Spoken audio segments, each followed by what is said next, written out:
vastness of eternity, before the foundation of the world was laid, there was harmony in the heavens. God, the eternal Creator, reigned supreme in majesty and glory, surrounded by multitudes of angels who served him with reverence and joy. Among these heavenly beings was one of the most radiant of all, an angel of unmatched brilliance and beauty, known as Lucifer, meaning light-bearer. He was adorned with splendor, filled with wisdom, and entrusted with great authority. His place was close to the throne of God, a high honor that reflected both God's love and trust. Yet within this being, created perfect in all his ways, a seed of pride began to grow. Instead of reflecting God's glory, Lucifer began to desire that glory for himself.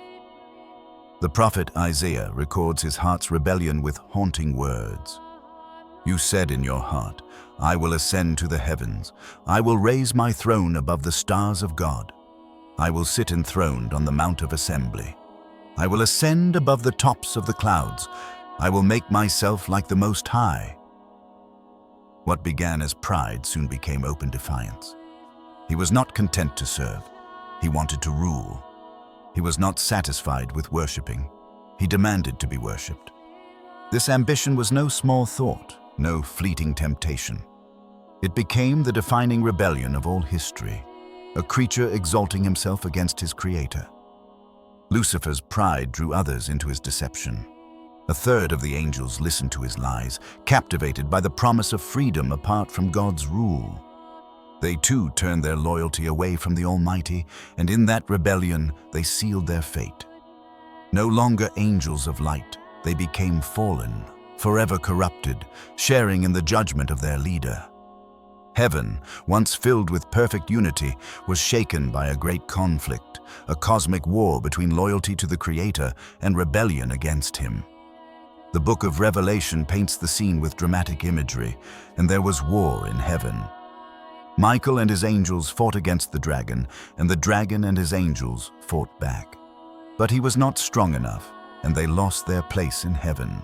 The great dragon was hurled down, that ancient serpent called the devil, or Satan, who leads the whole world astray.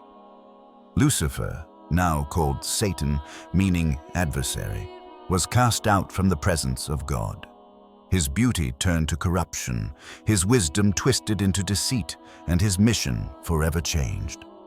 No longer a bearer of light, he became the prince of darkness, roaming the earth with fury, knowing his time is short.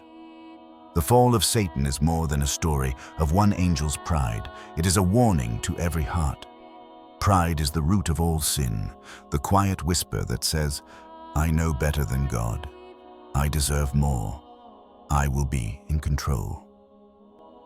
Just as Lucifer's pride led to his downfall, so too pride can pull us away from the life and blessing God intended. The fall reminds us that rebellion always leads to ruin, and that no one, no matter how exalted, can stand against the holiness of God. Yet even in this tragedy, the sovereignty of God shines brighter. Satan fell, but God did not lose control. Satan rages, but his end is certain. From the very beginning, God declared his defeat.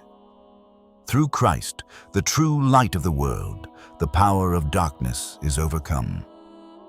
Where Satan sought to destroy, God brings redemption. Where pride sought to exalt itself, humility on the cross brought victory. The fall of Satan set the stage for the greatest story ever told, not of the enemy's power, but of God's unshakable triumph. So as we reflect on the fall of Satan, let us take heed. Let us guard our hearts against pride, the same pride that turned an angel into an enemy. Let us walk in humility, knowing that every gift, every blessing, every breath comes from God alone. And let us cling to the promise that though the adversary still prowls like a roaring lion, seeking whom he may devour, greater is he who is in us than he who is in the world. Satan fell from heaven, but those who trust in Christ will rise with him forever.